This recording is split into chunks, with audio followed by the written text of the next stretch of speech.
চলুক। Hello viewers, welcome to our channel পাঁচের পাঠশালা। আমি শ্যামল রয়। আশা করি সকলেই ভালো আছো। দেখো, ডাব্লিউবিপি এবং কেপি রাজ্য সরকারের বিজ্ঞপ্তি অনুসারে অতি শীঘ্রই শুরু হতে চলেছে এই এক্সাম দুটি। এই এক্সাম দুটিকে মাথায় রেখে আমরা তোমাদের জন্য নিয়ে এসেছি টপ 50 জিকে ক্লাস। এই টপ 50 জিকে ক্লাস থেকে তোমাদের অনায়াসে 2 থেকে 4টি প্রশ্ন আসবে আর আসবেই, সেটা আমি 100% বলে দিচ্ছি। এই টপ 50 জিকে ক্লাস থেকে তোমরা কিছুটা হলেও উপকৃত হবে। তো তোমাদের কথা মাথায় রেখেই আমরা এই টপ সিরিজটি শুরু করেছি। আজকে যে টপ 50 জিকে ক্লাসটি হবে সেটি শুধুমাত্র হিস্ট্রির প্রশ্ন রাখা হয়েছে। যে প্রশ্ন হিস্টোরি মানে ইতিহাস থেকে তোমাদের 50টি প্রশ্ন নিয়ে আসা হয়েছে। ঠিক আছে, এটি শুধুমাত্র ডাব্লিউবিপি এবং কেপি যারা এক্সাম দিবে তাদের কথা মাথায় রেখে এটি বেঙ্গলি ভাষায় আমরা নিয়ে এসেছি এই প্রশ্নপত্রটি, যেহেতু আমাদের প্রশ্নপত্র বাংলাই হবে। তো তোমরা যারা এই ডাব্লিউপি এবং কেপি এক্সামের প্রিপারেশন নিচ্ছ তারা অবশ্যই ফুল ভিডিওটি দেখার চেষ্টা করবে এবং তোমাদের বন্ধু বান্ধব যারা এই ডাব্লিউপি এবং কেপি এক্সামটা দিবে তাদেরকে এই ভিডিওটি অবশ্যই শেয়ার করবে। ঠিক আছে, তো চলো শুরু করি আজকের আমাদের এই টপ 50 জিকে ক্লাস, যেটি শুধুমাত্র ডাব্লিউপি এবং কেপিদের জন্য বানানো হয়েছে। তো দেখো, আজকের প্রথম প্রশ্ন কি রয়েছে। দেখো, গীত গোবিন্দ গ্রন্থটি কার লেখা? যারা তোমরা জানো চট করে আমাদের কমেন্ট বক্সে কমেন্ট করে ফেলো ABCD এর মধ্যে কোনটি অ্যান্সার হচ্ছে। ঠিক আছে, তো গীত গোবিন্দ গ্রন্থটি কার লেখা? অপশনগুলো আমরা একটু দেখে নিই। চণ্ডীদাস, তুলসীদাস, কালিদাস, জয়দেব। তো গীত গোবিন্দের রচয়িতা কার? অপশন নম্বর ডি আমাদের সঠিক অ্যান্সার হয়ে যাচ্ছে জয়দেবের। চলো নেক্সট প্রশ্নে যাওয়া যাক। আমি একটু তাড়াতাড়ি তোমাদের করার চেষ্টা করবো, কারণ এখানে 50টি প্রশ্ন রয়েছে, নইলে তোমাদের অনেক সময়টা লেগে যাবে। তোমাদের কম সময়ের মধ্যে যাতে আমি 50টা প্রশ্ন কভার করতে পারি। ঠিক আছে, তো দেখো নেক্সট প্রশ্ন কি রয়েছে। নিম্নকে দ্য এলিফ্যান্ট হান্টার উপাধি ধারণ করে? কি রয়েছে? নিম্নকে দ্য এলিফ্যান্ট হান্টার উপাধি ধারণ করে। অপশনগুলো দেখে নিই। দ্বিতীয় হরিহর, প্রথম দেবরায়, দ্বিতীয় দেবরায়, কৃষ্ণ দেবরায়। তো নিম্নকে দ্য এলিফ্যান্ট হান্টার উপাধি নিয়েছিল অপশন নম্বর সি আমাদের সঠিক অ্যান্সার দ্বিতীয় দেবরায়। নেক্সট প্রশ্ন দেখে নিই কি রয়েছে। নিম্নোক্ত কোন স্থানে গৌতম বুদ্ধের মহাপরিনির্মাণ ঘটে? অপশনগুলো দেখে নিই। এটি ডাব্লিউপি লেডি কনস্টেবল মেন্সের প্রশ্নপত্র 2024 সালে। দেখো, লুম্বিনী, কুশীনগর, কপিলাবস্তু, বুদ্ধগয়া। তো গৌতম বুদ্ধের মহাপরিনির্মাণ মানে গৌতম বুদ্ধ কোথায় মারা যায়? অপশন নম্বর বি আমাদের সঠিক অ্যান্সার হয়ে যাবে কুশীনগরে। আর যদি এখানেই প্রশ্ন আসতো যে গৌতম বুদ্ধের জায়গায় আমাদের জৈন ধর্মের প্রবর্তক মহাবীর, তাহলে কুশীনগরের জায়গায় কি হতো? পাওয়ানগর হতো। ঠিক আছে, তো চলো নেক্সট প্রশ্ন যাওয়া যাক। কি রয়েছে। হো ও মুন্ডা উপজাতির মানুষরা বাস করত। এটা ডাব্লিউবিসিএস মেন্স 2019 সালের প্রশ্নপত্র এটি। দেখো, রাজমহল পাহাড়ে, ছোটনাগপুরে, সহ্যাদ্রি পাহাড়ি। সহ্যাদ্রি কোনটাকে বলা হচ্ছে? পশ্চিমঘাট পর্বতের আরেক নাম হচ্ছে সহ্যাদ্রি, আর পূর্বঘাট পর্বতের আরেক নাম হচ্ছে মলয়াদ্রি, আরাবল্লী পর্বতে। কি বলছে? হো এবং মুন্ডা উপজাতির মানুষেরা বাস করত। অপশন নাম্বার কি হয়ে যাচ্ছে? ছোটনাগপুরে। ঠিক আছে, ভারতের বিদ্রোহ থেকে এই প্রশ্নটি। পরের প্রশ্ন, অনেকেরই মনে হতে পারে যে এটা জিওগ্রাফি থেকে প্রশ্ন, কিন্তু জিওগ্রাফি থেকে প্রশ্ন না এটাই। ঠিক আছে, কংগ্রেসের প্রথম ভারতীয় মহিলা প্রেসিডেন্ট কে ছিলেন? কংগ্রেসের প্রথম ভারতীয় মহিলা প্রেসিডেন্ট কে ছিলেন?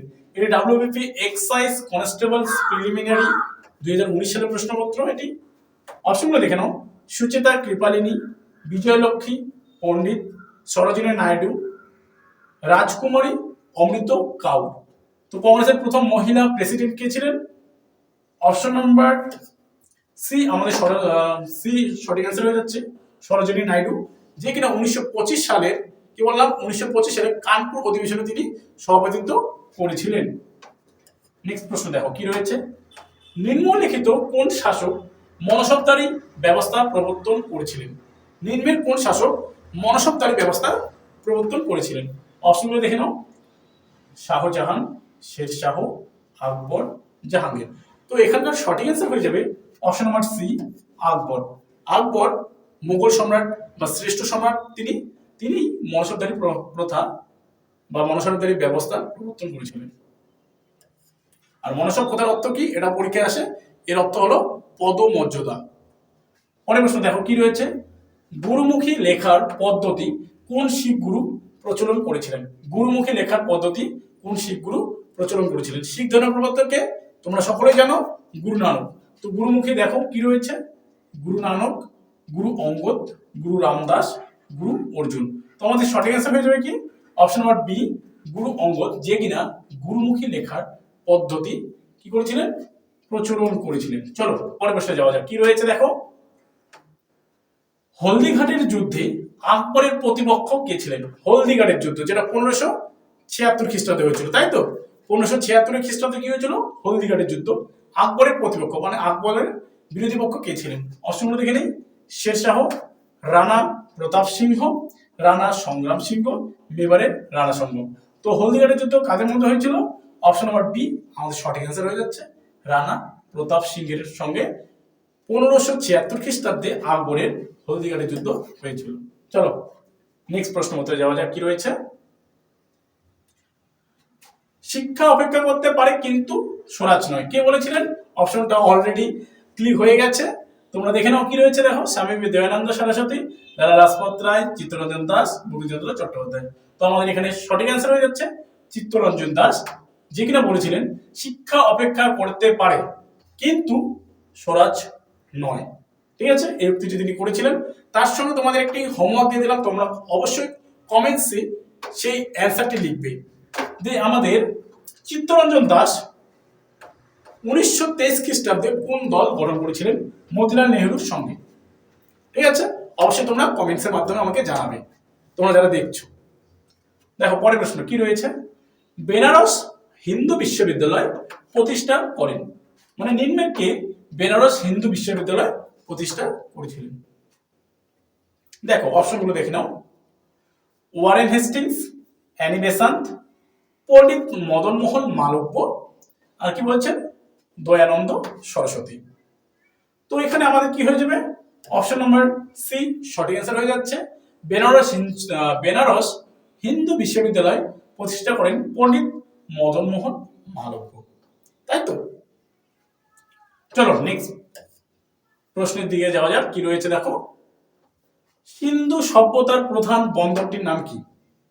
সিন্ধু সভ্যতা তোমরা সকলেই জানো, সে সিন্ধু সভ্যতা ভারতের প্রথম সভ্যতা যদি বলা হয় সিন্ধু সভ্যতা হচ্ছে, তাই না? এটি একটি নগরকেন্দ্রিক সভ্যতা, যেটি কিনা 2300 খ্রিস্টপূর্ব থেকে 1750 খ্রিস্টপূর্ব পর্যন্ত ছিল। তো দেখো, কালীবঙ্গান, মিহিরগড়, লোথাল, চানহোদার। কি বলেছে, সিন্ধু সভ্যতার প্রধান বন্দরটির নাম?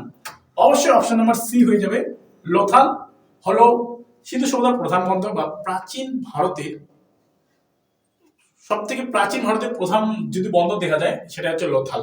লোথাল হচ্ছে প্রাচীন যে আমাদের সিন্ধু সভ্যতা রয়েছে, সিন্ধু সভ্যতার ম্যানচেস্টার বলা হয়। ঠিক আছে, ওকে নেক্সট চলো কি রয়েছে দেখো, ভারতের আয়ুর্বেদ শাস্ত্রের জনক কে? ভারতে আয়ুর্বেদ শাস্ত্রের জনক কে সেটা এখানে জানতে চেয়েছেন। অপশনগুলো দেখে নেই, চরক, সুশ্রুত, বরাহমিহির, নাগার্জুন। তো ভারতে আয়ুর্বেদ শাস্ত্রের জনক কে? ভেরি ভেরি ইম্পর্টেন্ট প্রশ্ন এটি। অপশন নাম্বার কি হবে? অপশন নাম্বার হচ্ছে আমাদের এ, চরক। আয়ুর্বেদ শাস্ত্রের জনক কে? চরক, যে কিনা চরক সংহিতা লিখেছিলেন বা রচনা করেছিলেন। পরের প্রশ্ন দেখো, দিল্লির কোন সুলতান রূপার মুদ্রা টঙ্কা এবং তামার মুদ্রা জিতল প্রচলন করেন? ঠিক আছে, দিল্লির কোন সুলতান টঙ্কা এবং জিতল মুদ্রা প্রচলন করেন এটা জানতে চেয়েছেন। অপশনটা দেখে নিন, সিকান্দার লোদি, কুতুবউদ্দিন আইবক, ইব্রাহিম লোদি, ইলতুৎমিশ। তো আমাদের সঠিক answer option number D, Iltutmish টঙ্কা এবং জিতল নামে তাম্র মুদ্রা প্রচলন করেছিলেন। চলো পরের প্রশ্নে যাওয়া যাক, কি রয়েছে দেখো, ভারতের সুফিবাদের উত্থান ঘটেছিল কোন যুগে? ভারতে সুফিবাদের উত্থান ঘটেছিল কোন যুগে? অপশনগুলো দেখে নেই, সুলতানি যুগে, মুঘল যুগে, মৌর্য যুগে, গুপ্ত যুগে। তো অপশন নাম্বার কি হবে? অপশন নাম্বার এ আমাদের সঠিক অ্যান্সার হচ্ছে সুলতানি যুগে। দেখো পরের প্রশ্ন কি রয়েছে, কত সালে তরাইনের প্রথম যুদ্ধ সংঘটিত হয়? দেখো তরাইনের প্রথম যুদ্ধ, এখানে তো যুদ্ধের কত সালে সংঘটিত হয় এটাই জানতে চেয়েছেন। আমি বলে দিচ্ছি যে তরাইনের প্রথম যুদ্ধ কাদের মধ্যে হয়। দেখো তরাইনের প্রথম যুদ্ধ চৌহান বংশ রাজা তৃতীয় পৃথ্বীরাজ চৌহান ও মোহাম্মদ ঘুরির মধ্যে হয়েছিল আমাদের কি তরাইনের যুদ্ধ, প্রথম তরাইনের যুদ্ধ এবং দ্বিতীয় তরাইনের যুদ্ধ তাদের মধ্যে সংঘটিত হয়েছিল। দেখো 1029 খ্রিস্টাব্দে, 1139 খ্রিস্টাব্দে, 1191 খ্রিস্টাব্দে, 1192 খ্রিস্টাব্দে। তো তরাইনের প্রথম যুদ্ধ সংঘটিত হয়েছিল কত খ্রিস্টাব্দে? সি নাম্বার অপশন 1191 খ্রিস্টাব্দে। আর তরাইনের দ্বিতীয় যুদ্ধ 1192 খ্রিস্টাব্দে। এই যুদ্ধে আমাদের কি তৃতীয় পৃথ্বীরাজ চৌহান নিহত হয় বা মারা যায় এবং মোহাম্মদ ঘুরি জিতে যায়। এবং প্রথম তরাইনের যুদ্ধে কি হয়? তৃতীয় পৃথ্বীরাজ চৌহান জয়ী হন এবং মোহাম্মদ ঘুরি পরাজিত হন। তাই তো, চলো পরের প্রশ্নে যাওয়া যাক। কি রয়েছে? কৃষ্ণদেব রায় তার বিখ্যাত গ্রন্থ আমুক্তমাল্যদা রচনা করেন ড্যাশ ভাষায়। কোন ভাষায়? এটা ডাব্লিউবিসিএস প্রিলিমস 2002 সালের প্রশ্নপত্র। দেখো, তেলুগু, কন্নড়, তামিল, মালায়ালাম। তেলুগু, কন্নড়, তামিল, মালায়ালাম। তো আমাদের সঠিক অ্যান্সার তেলুগু ভাষায়। চলো পরের প্রশ্নে যাওয়া যাক। ডক্টরিন অফ লেপ্সি বা শতভিলক নীতি কে প্রবর্তন করেন? অপশনগুলো দেখে নেই। Warren Hastings, Lord Wellesley, Lord Cornwallis, Lord Dalhousie. তো ডক্টরিন অফ লেপ্সি বা শতভিলক নীতি কে প্রবর্তন করেছিলেন? অপশন নম্বর ডি আমাদের সঠিক অ্যান্সার, লর্ড ডালহৌসি। তাই তো, চলো পরের প্রশ্ন। লবণ সত্যাগ্রহ আন্দোলন এ মহাত্মা গান্ধীর সাথে কে নেতৃত্ব দিয়েছিল? এটা কেপি কনস্টেবল 2017 সালের প্রশ্নপত্র। এটি অপশনগুলো দেখো। Mridula Sarabhai, Annie Besant, Sarojini Naidu, Muthu Lakshmi. তো লবণ সত্যাগ্রহ আন্দোলন, তাই তো, যেটি কিনা আমাদের কি 1930 খ্রিস্টাব্দে হয়েছিল। লবণ সত্যাগ্রহ আন্দোলন 1930 খ্রিস্টাব্দের 12ই মার্চ হয়েছিল, বা যেটাকে আমরা ডান্ডি মার্চ বলি, তাই তো, বা আইন অমান্য আন্দোলনও বলে থাকি এই লবণ সত্যাগ্রহ আন্দোলন। অপশন নম্বর সি এখানে সঠিক অ্যান্সার হয়ে যাবে। সরোজিনী নাইডু লবণ সত্যাগ্রহ আন্দোলনে মহাত্মা গান্ধীর সঙ্গে নেতৃত্ব দিয়েছিল। চলো পরের প্রশ্নে যাওয়া যাক।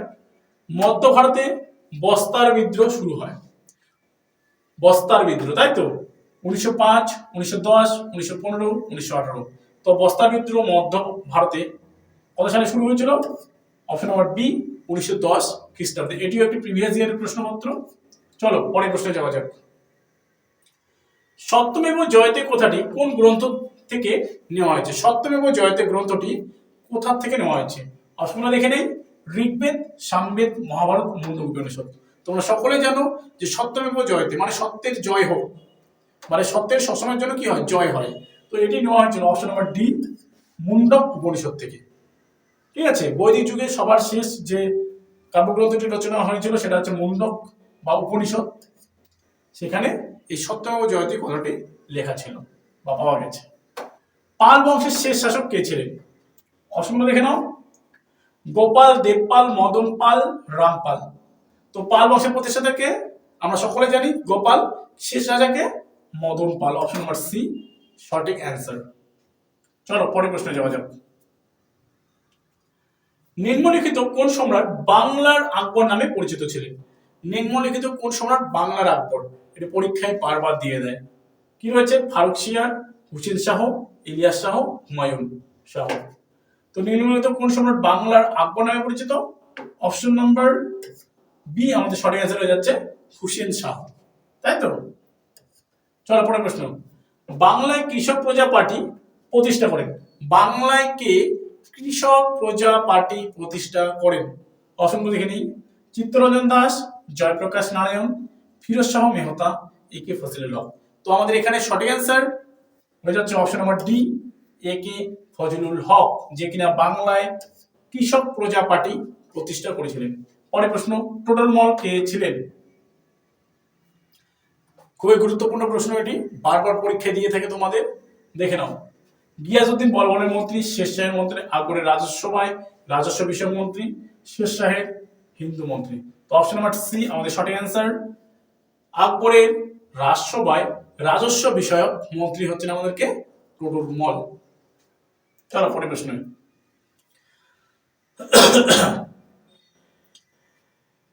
কল্পির যুদ্ধে ইংরেজ বাহিনীর কাছে পরাজিত হয়েছিলেন।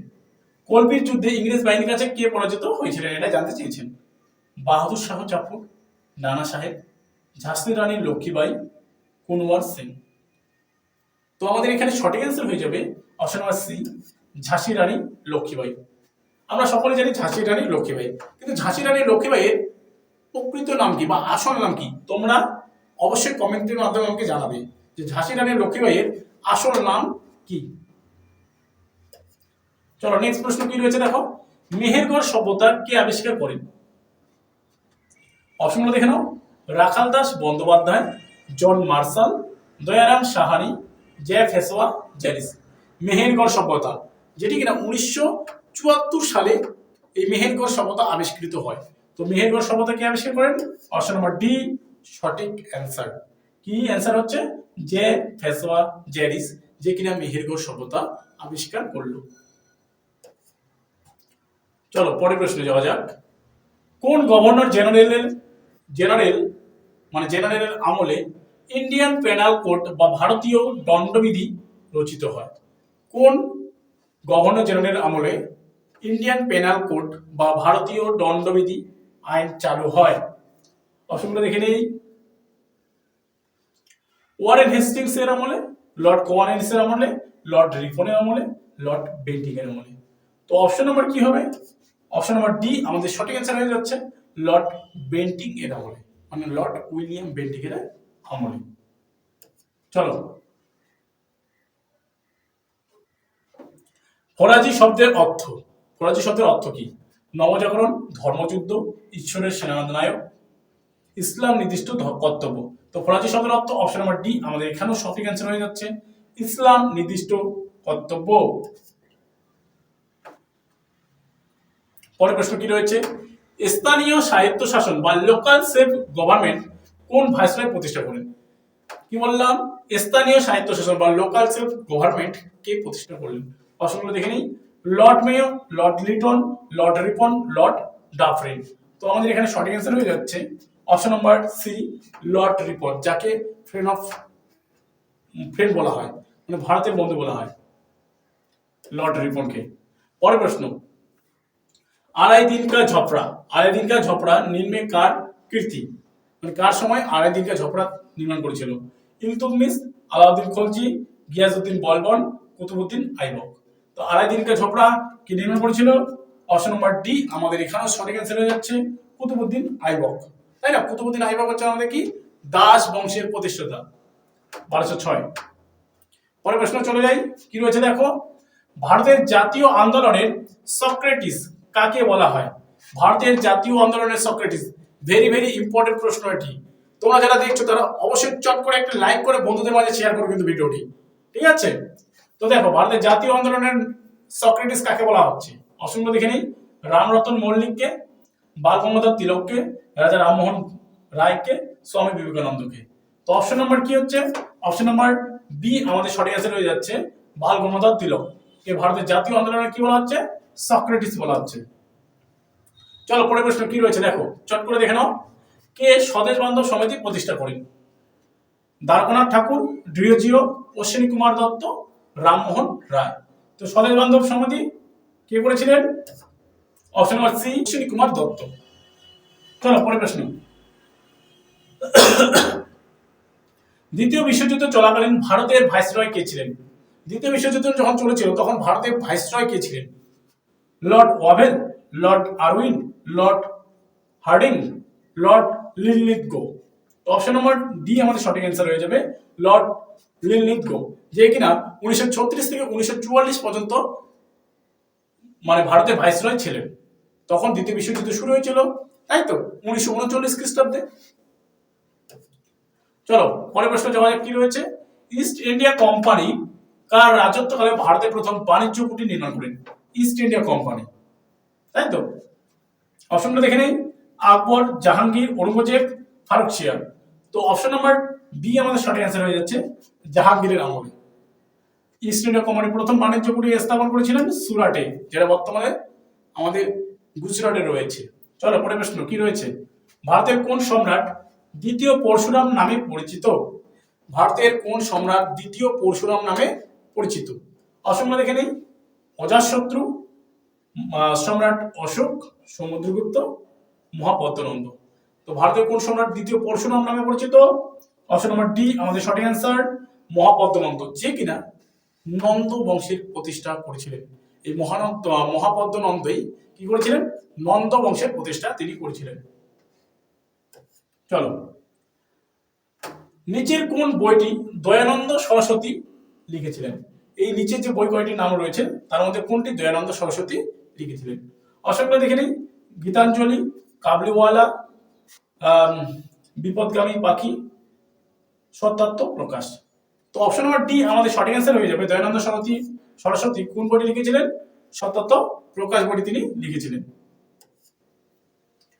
পরের প্রশ্ন, ভেরি ভেরি ইম্পর্টেন্ট প্রশ্ন এটি। রাজরাজেশ্বর মন্দির কে তৈরি করেছিলেন? অপশনগুলো দেখে নিই। প্রথম রাজরাজ, প্রথম রাজেন্দ্র, রাজারাজ, রাজেন্দ্র চোল। তো রাজরাজেশ্বর মন্দির কে নির্মাণ করেছিলেন? অপশন নাম্বার এ আমাদের সঠিক অ্যান্সার। প্রথম রাজরাজেশ্বর মন্দির তিনি তৈরি করেছিলেন, প্রথম রাজরাজ, তাই তো? চলো পরের প্রশ্নে। ভারতের স্বাধীনতা সংগ্রামে নিচের কোন বিখ্যাত ব্যক্তিত্ব চরমপন্থী গোষ্ঠীর সঙ্গে যুক্ত ছিলেন না? চরমপন্থী গোষ্ঠীর সঙ্গে যুক্ত ছিলেন না, তার মানে নরমপন্থী ছিলেন তিনি। এটা ডাব্লিউপি লেডি কনস্টেবল মেন 2018 সালের প্রশ্নপত্র। অপশনগুলো দেখে নেই। বিপিন চন্দ্র পাল, গোপাল কৃষ্ণ গোখলে, ঋষি অরবিন্দ, বাল গঙ্গাধর তিলক। তো এখানকার মধ্যে কোনটি নরমপন্থী ব্যক্তি বা চরমপন্থী ব্যক্তি ছিলেন না তিনি? Option number B Gopal Krishna Gokhale, যেটা হচ্ছে মহাত্মা গান্ধীর হচ্ছে গুরু, রাজনৈতিক গুরু ছিলেন। আর বিপিন চন্দ্র পাল, ঋষি অরবিন্দ, বাল গঙ্গাধর তিলক এরা ছিলেন সকলেই চরমপন্থী কংগ্রেসের, জাতীয় কংগ্রেসের, তাই তো? চলো নেক্সট প্রশ্ন কি রয়েছে। নিম্নোক্ত কোন স্থানে গৌতম বুদ্ধের মহাপরিনির্বাণ ঘটে?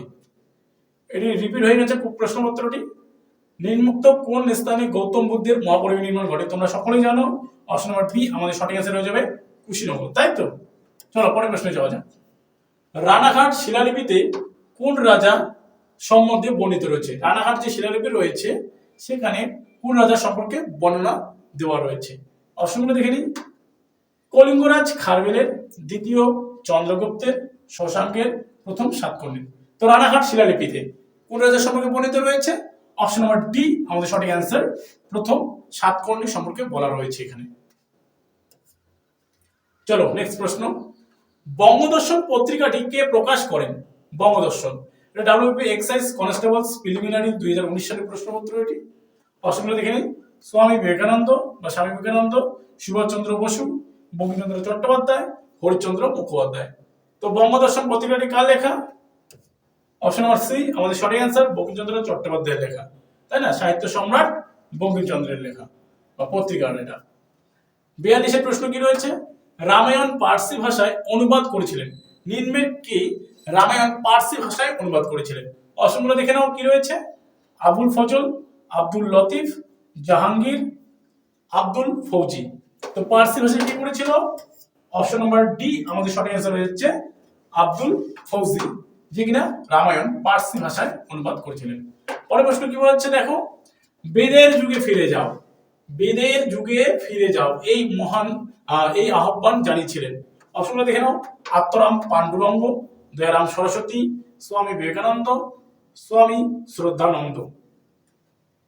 তো বেদের যুগে ফিরে যাও কি বলেছিলেন? Option number B Dayanand Saraswati বলেছিলেন।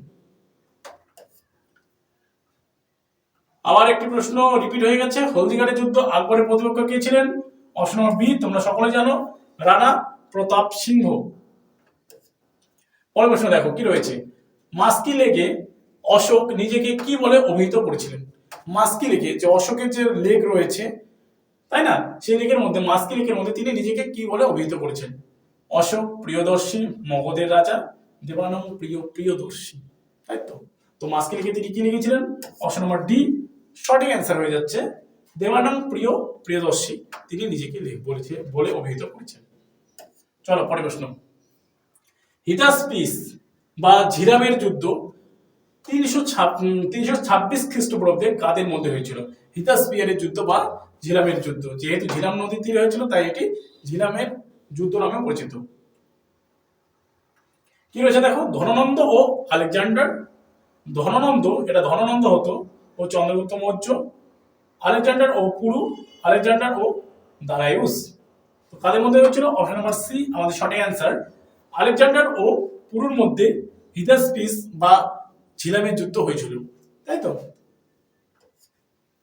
চলো পরের প্রশ্ন। সুভাষচন্দ্র বসুকে দেশনায়ক উপাধিতে ভূষিত করেন নিম্নের কে সুভাষচন্দ্র বসুকে দেশনায়ক বলে অভিহিত করেছেন? মহাত্মা গান্ধী, বল্লভভাই প্যাটেল, চিত্তরঞ্জন দাস, রবীন্দ্রনাথ ঠাকুর। তো এখানে আমাদের সঠিক অ্যান্সার হয়ে যাবে অপশন নাম্বার ডি, এটিও রবীন্দ্রনাথ ঠাকুর। চলো পরের প্রশ্ন। নানা সাহেবের আসল নাম কি? রামচন্দ্র পান্ডুরঙ্গ, গোবিন্দ দন্দুপান্ত, মহেশ দাস, আলী গুরসাম্পা। তো নানা সাহেব এর আসল নাম কি? অপশন নাম্বার বি আমাদের সঠিক অ্যান্সার, গোবিন্দ ধন্দুপন্ত নানা সাহেবের আসল নাম। পরের প্রশ্ন দেখো কি রয়েছে, দেখো। রাজা রামমোহন রায় পশ্চিমবঙ্গের কোন জেলায় জন্মগ্রহণ করেন? এটি ভেরি ভেরি ইম্পর্টেন্ট, এটি ডাব্লিউপি এবং কেপির জন্যই এটি খুবই গুরুত্বপূর্ণ প্রশ্ন, এটি বারবার তোমাদের দিয়ে দেয়, ঠিক আছে। নদিয়া, মেদিনীপুর, হুগলি, পুরুলিয়া। তো রাজা রামমোহন রায় পশ্চিমবঙ্গের কোন জেলায় জন্মগ্রহণ করেছিলেন? অপশন নাম্বার সি, হুগলি জেলায়। কোন জেলায়? হুগলি জেলার রাধানগর গ্রামে রাজা রামমোহন রায় জন্মগ্রহণ করেছিলেন। রাজা রামমোহন রায়কে কি বলা হয়? ভারতের আধুনিক মানুষ, তাই তো। চলো নেক্সট প্রশ্ন বা আজকের শেষ প্রশ্ন। বিধবা বিবাহ আইন কত সালে কার্যকর হয়? ঈশ্বরচন্দ্র বিদ্যাসাগর বিধবা বিবাহ আইন প্রচলন করেছিলেন। তো কত খ্রিস্টাব্দে এটি কার্যকর হয়েছিল? 1854 খ্রিস্টাব্দে, 1855 খ্রিস্টাব্দে, 1856 খ্রিস্টাব্দে, 1857 খ্রিস্টাব্দে। তো বিধবা বিবাহ আইন কত সালে কার্যকর হয়? অপশন নাম্বার সি আমাদের সঠিক অ্যান্সার, 1856 সালে। তো দেখো এই ছিল আজকে আমাদের 50টি খুবই গুরুত্বপূর্ণ প্রশ্ন উত্তর। ভিডিওটি ভালো লাগলে অবশ্যই একটি লাইক করে বন্ধুদের মাঝে শেয়ার করো এবং ভিডিওটি সম্পূর্ণ দেখার জন্য সকলকে অসংখ্য অসংখ্য ধন্যবাদ এবং আমাদের দেখা হচ্ছে নেক্সট ভিডিওতে।